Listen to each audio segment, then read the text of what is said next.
Tesla is well known for pushing the envelope and shipping at scale new features or changes that aren't always popular at first glance. These can include things like the single center screen and lack of physical buttons on the Model 3, Yoke steering wheel on the Model S, and much more. Oftentimes, Tesla ships it, the public comes around, and nothing changes. But sometimes, Tesla ships it, the public complains, and they end up changing it quietly.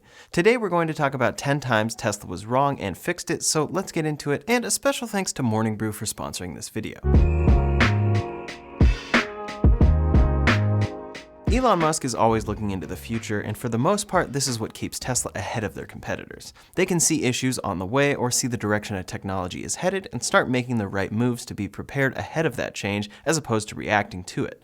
For the most part, this is a great thing for Tesla, but sometimes their constant forward thinking or simplicity can be a downside. Tesla and Apple get compared a lot, and for good reason. Apple is well known to ship things way different than other companies and ship something that most feel drops an important feature, but people end up buying it anyway. One of the best recent examples of Apple doing something wrong and fixing it comes with their MacBook. In 2016, they added the touch bar, replaced the function keys, dropped MagSafe, the SD card slot, HDMI, and opted to only include USB-C ports for everything. This frustrated many pro consumers, but Apple kept that design for years until 2021. In 2021, they announced their new MacBook Pro with MagSafe, an SD card slot, HDMI, function keys, and no touch bar. It only took them 5 years, but they clearly were wrong here and fixed it. Tesla does the same thing from time to time, and that brings us to the first thing that Tesla got wrong and fixed, the horn on the new Model S.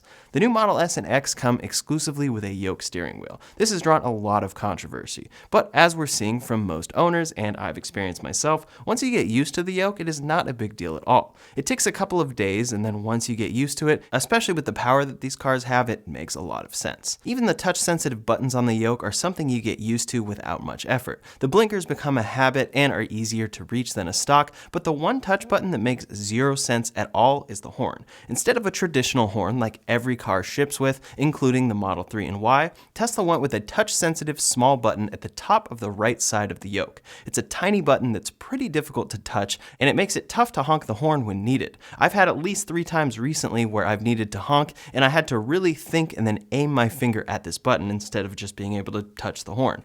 In the manual, and as reported by many fans, if you cover the entire right side of the Yoke with your hand, this will also honk the horn, but this has never worked for me, and I've never seen a video of anyone doing it successfully. I think what happens here is that you just end up touching that button if you put your whole hand on that side of the wheel, but for me, I usually end up touching the windshield wipers as well. When you need to honk the horn, you need it immediately, and it's a control you use infrequently enough that you definitely never get used to where that button is located. Various reports have tried to figure out why Tesla went this route, but most suspect it has to do with airbags and safety. Now, though, it appears that Tesla is changing this. A photo posted on Reddit shows a brand new Model S with a sticker that says, quote, airbag horn enabled in SW352573. It appears that here Tesla is testing a new version of the Yoke with a normal horn option. The normal horn has been a widely requested feature, and since Tesla's focus is always on safety, this change seems likely for them. This feature is something Tesla hasn't changed yet in production, but most expect it to come very soon. Number 2 is something Elon Musk resisted for the longest time, Waypoints. Tesla's in-vehicle navigation is great, but only would allow you to choose one destination for years. If you were trying to route a trip with supercharger stops, you could only choose one destination at a time, and it just wasn't very convenient, especially considering the fact that they use Google Maps, and Google Maps lets you choose multiple waypoints. Back in 2019, Tesla's Silicon Valley Club asked Elon, quote, do you think we could get Waypoint with multiple destinations on one trip? To which Elon responded, no. Later in 2020, someone said, quote, day 12 of tweeting until Tesla adds waypoints to their navigation system, to which Elon said, you really want waypoints this much? The general consensus was an overwhelming yes. The next day, he said, fine, we'll do it already. It still didn't come, and then in June of 2021 at Tesla's Model S Plaid delivery event, when someone yelled about waypoints for the all-new UI, Elon said this. Okay, does everybody here want waypoints? Yeah! All right, fine, we'll do waypoints. Finally, in November of 2021, Tesla added Waypoints to their navigation system and drastically improved it further in the 2021 holiday update. For some reason, Elon Musk never really seemed to understand the need for this, and Tesla never shipped it, but they listened to their customers, admitted they were wrong, and added this feature. It just took a couple of years. Number 3 is a small change, but something that Tesla also learned from their customers: black trim. With the original Model S and X, Tesla shipped chrome trim all over the car. They did the same with the Model 3, but what we saw frequently was that customers would get a chrome delete installed all over the car to make the trim matte or gloss black instead of chrome. The chrome handles in particular would get hot in hot weather, and the black just seemed to look better overall. When Tesla launched the Model Y in March of 2020, it was their first car to feature black trim, and it was a nice matte black. Then in 2021, they refreshed the Model 3 to match this trim. Eventually, the Model S and X got refreshed as well and also feature a black trim. However, those cars have a glossy black trim instead of a matte black trim. This is a small change, but it's an example of Tesla changing a feature largely because customers wanted it differently. The fourth time Tesla was wrong and fixed it has to do with battery throttling. For Tesla owners with a Model S a few years ago, Tesla pushed a software update that temporarily reduced the maximum voltage of the car. This meant that customers purchased their cars with certain capabilities, and later Tesla throttled them with software. People reported slower charging speeds and less range as a result of this software update, but Tesla ended up fully restoring the battery voltage with an update in March of 2020. They fixed the issue, which is important, but they ultimately agreed to pay $1.5 million in a settlement for this issue. In response to this exact article, Elon Musk tweeted saying, quote, "If we are wrong, we are wrong. In this case, we were. Tesla policy is never to give in to false claims, even if we would lose, and never to fight true claims, even if we would win." Here, Tesla originally shipped this update, but ultimately fixed it and recognized their mistake in the process. It's very important because many are worried about cars that receive software updates, since Apple has been known to battery throttle via software updates in the past. If you're buying an expensive car, you need to know that it won't have planned obsolescence. Before we go any further, I'd like to thank today's sponsor, Morning Brew. Morning Brew is a free daily newsletter delivered Monday through Sunday. It gets you up to speed on business, finance, and tech in just 5 minutes, instead of relying on traditional news, which can tend to be dry, dense, and boring. Instead, Morning Brew is witty, relevant, and informative. One of my favorite things about these newsletters is that it catches you up on relevant news in an organized, easy-to-understand manner. For example, a recent newsletter summarized Tesla's Q4 2021 earnings call, and it was a great quick summary of the key takeaways. This is what it's like, but for everything business, finance, and tech. There's no reason not to subscribe to the Morning Brew if you're interested in business, finance, or tech. It's completely free, takes less than 15 seconds to subscribe, and the link is in the description below. Sign up for Morning Brew for free today with the link, again, in the description below. Number 5 is something that Tesla is in the process of changing on the Model Y. The Model Y is essentially a larger hatchback version of the Model 3. They have experience with hatchbacks since the Model S and X have hatchback trunks, but the Model 3 is a standard compact trunk design. For some reason, even though the Model S includes a track for a cargo cover and a cargo cover standard from the factory, the Model Y does not include one and still doesn't, at least in the US. The cargo cover helps to ensure cargo stays secure in the trunk and doesn't fly at you if you slam on the brakes. It also helps out with sound and rumbling coming from the trunk, since it's part of the cabin and not closed off, and then it hides your belongings. If you have something in your trunk, it will be hidden underneath the cargo cover. Third-party cargo cover options are available from various companies and can be a great option for people wanting to add this feature to their Model Y, but it appears that Tesla is about to fix this themselves. An OEM cargo cover has been spotted on the Made in China Model Y. Recently, we've seen Tesla make some changes to their cars in China first and then to the US, so we expect this to come soon. It will definitely be a welcomed feature and is something that many complained about when the Model Y first launched. Now, Tesla is realizing it should really have one, and they are fixing it. We'll see how long this takes to become standard from all factories. Next up is number 6, which has to do with the single screen in the Model 3 and Y. Tesla's most expensive cars include 2 screens up front, but the Model 3 and Y only include 1. For some, this is annoying, but most get used to it over time and don't feel the need for more. In any case, when Tesla announced the Cybertruck, the interior included a similar setup to the Model 3 and Y.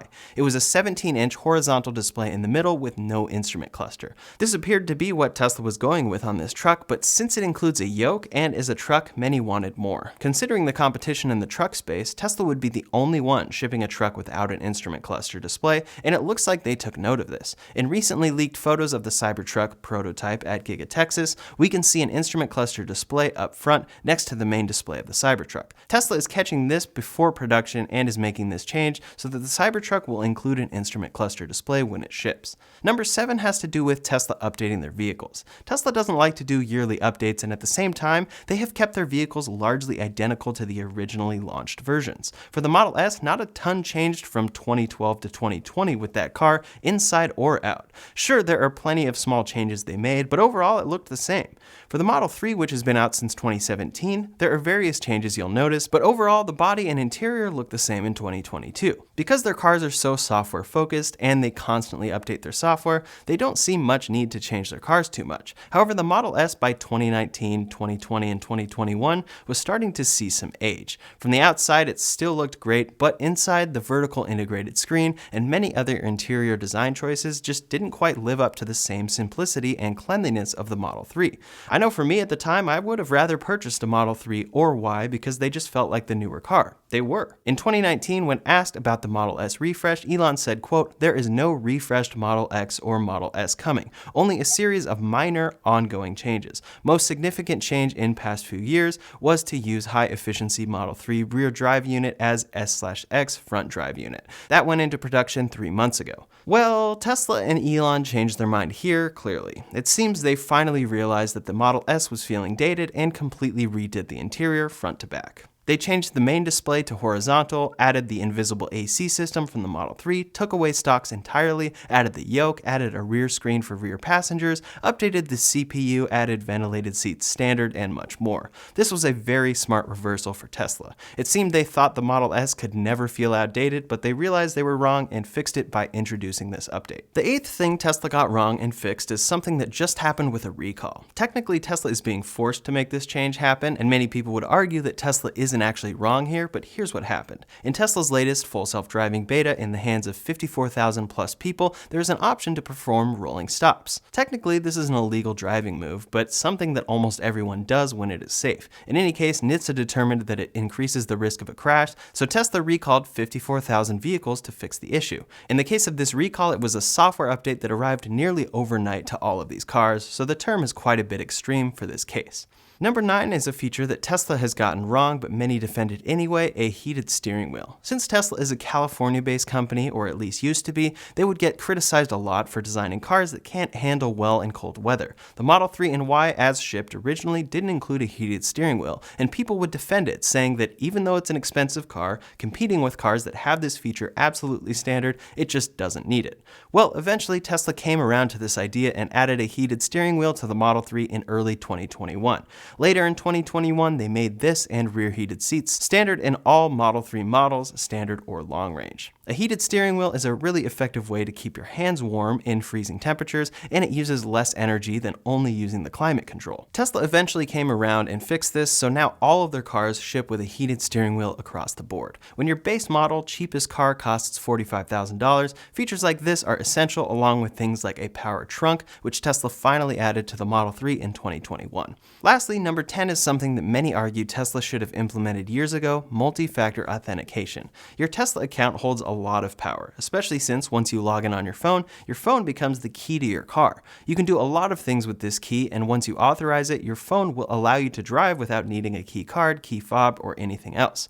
With that comes a lot of fear of hacking, password stealing, and more, and for the longest time, Tesla simply protected your account with a password. In August of 2020, Tesla and Elon Musk recognized the necessity to add two-factor authentication, with Elon saying, quote, "Sorry, this is embarrassingly late." Two-factor authentication via SMS or Authenticator app is going through final validation right now. Finally, in October of 2020, Tesla added two-factor authentication to their login process, meaning that if someone steals your password and tries to log into a new device, they will need a login code specifically sent to an Authenticator app you have set up. This is double protection for your cars and ensures that nobody can mess with any of your cars in any way. Tesla now includes a few ways to set this up and has detailed directions on their website, so if you don't have it set up yet, it's definitely important to do. When you're constantly pushing pushing the envelope and shipping new products or features that change the way people do things, there will be successes and failures. Tesla has succeeded in many ways over the years and clearly is shipping their cars with no issues, even though people continue to criticize their design principles. In this article, in fact, they suggest that Elon Musk should tune his ear to the saying, "If it ain't broke, don't fix it." Tesla will never listen to that old phrase, but they will have to fix things from time to time. The good news is, as we've seen from the 10 things I talked about today, when they're wrong about something, they often change it for the better and listen to their customers. A few of these changes we should see come in the near future are the Model Y cargo cover and Model S normal horn, so I'll be sure to keep you posted when those come out, along with the Cybertruck instrument cluster. But what's something you think Tesla got or gets wrong and hasn't fixed yet? Leave a comment below to let me know. In the meantime, if you want to see the latest Tesla news, you can check out that video linked up here or in the description below. Thanks so much for watching, and I'll see you on the next one.